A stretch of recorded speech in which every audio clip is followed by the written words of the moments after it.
In today's news video, we cover: explosions rock Russian city as air defense systems deployed. Is it an act of war? Find out now.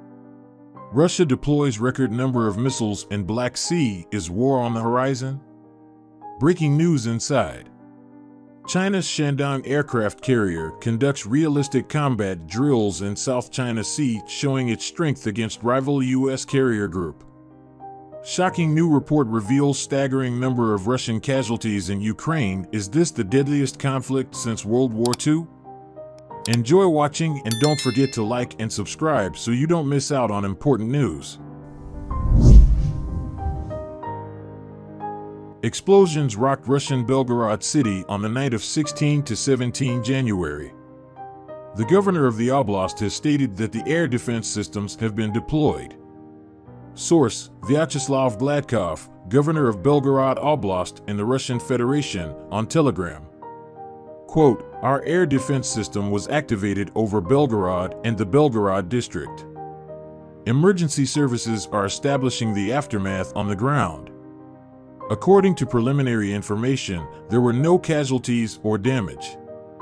Background: Mikhail Razvozeyev, the so-called governor of Sevastopol, Crimea, announced the shooting down of a drone over the city on January 16.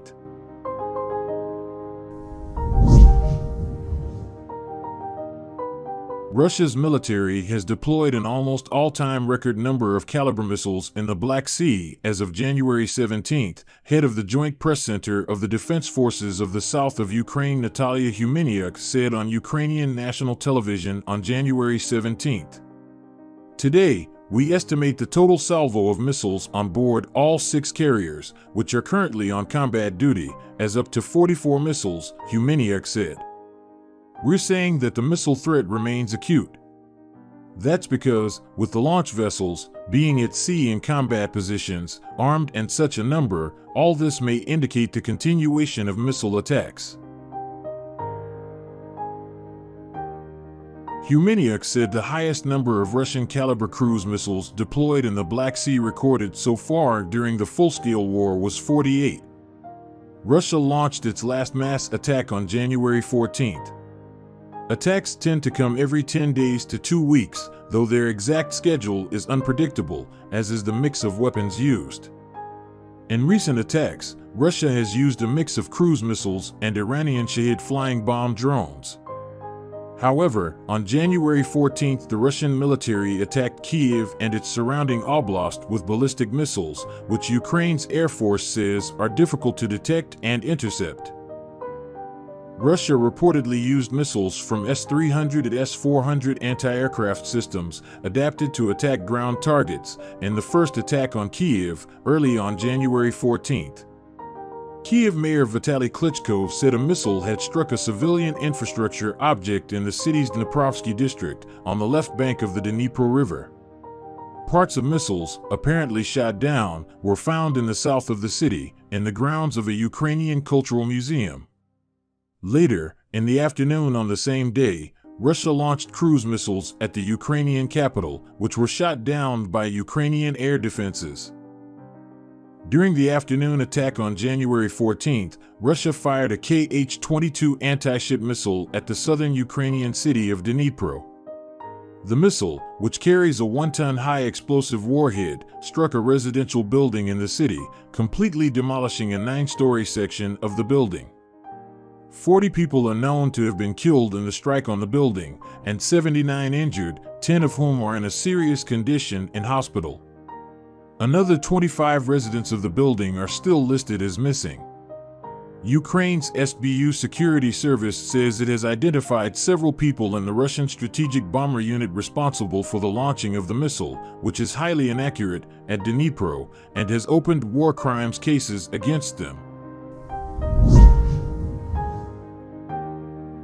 Consisting of several different types of warships and dozens of warplanes, the Shandong aircraft carrier group conducted realistic combat-oriented confrontational exercises in the South China Sea, the PLA Navy said in a statement. The drills simulated hostile aircraft attacks, and J-15 fighter jets took off from Shandong and carried out interception training. During the exercises, the carrier group also practiced cross-service multidimensional attack and defense on the surface, in the air and underwater, with new J-15 pilots becoming certified for nighttime operational capabilities, marking another big step toward forming a systematic combat capability, the PLA Navy said. Photos attached to the statement showed that J-15 fighter jets crowded on the flight deck of the Shandong, an indication that the Shandong is equipped with sufficient aircraft. The Shandong carrier group carried out challenging nighttime warplane sorties and combat drills under realistic tactical settings, showing that the domestically built vessel has reached a high level of operational capability following its commissioning in December 2019. Thanks to experience gathered from the PLA Navy's first aircraft carrier, the Liaoning, the Shandong achieved operational capability fast with a full standard procedure. By training in the South China Sea, a location where the maritime environment is more complicated, the Shandong demonstrated its capabilities despite challenging situations.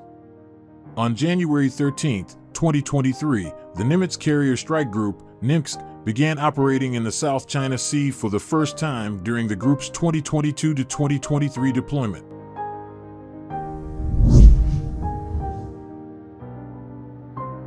Ukraine's armed forces have claimed that almost 117,000 Russian troops have now been killed fighting in Ukraine since Moscow's full-scale invasion began on February 24th, which, if true, would mean more Russian dead than American troops died in World War I. Kiev's latest casualty report, which Newsweek is unable to independently verify, reported Tuesday that around 870 more Russians had been killed during fighting in Ukraine. This brings the total number of deaths since February 24th, when Russia launched its invasion, to 116,950. If these figures are accurate, Russia has now lost more troops in Ukraine than the U.S. lost during its involvement in World War I. A total of 116,516 Americans died in that war, 53,402 of whom were killed in combat, with another 63,114 dying from non-combat causes, largely influenza, while deployed to Europe. Russian casualties had already surpassed those recorded by the U.S. in the Vietnam War, 58,220, and Korean War, 36,516, combined. The Kremlin's incursion into Ukraine, now in its 11th month, had already become the most costly conflict for Russia since World War II. Ukrainian reported figures of Russian dead far surpassed the combined total of dead recorded in the Soviet Union's invasion and occupation of Afghanistan launched in 1979, the two Chechen wars in the 1990s and 2000s, the Russo-Georgian War of 2008, and Moscow's involvement in the Syrian civil war. Russia does not regularly release its own casualty figures.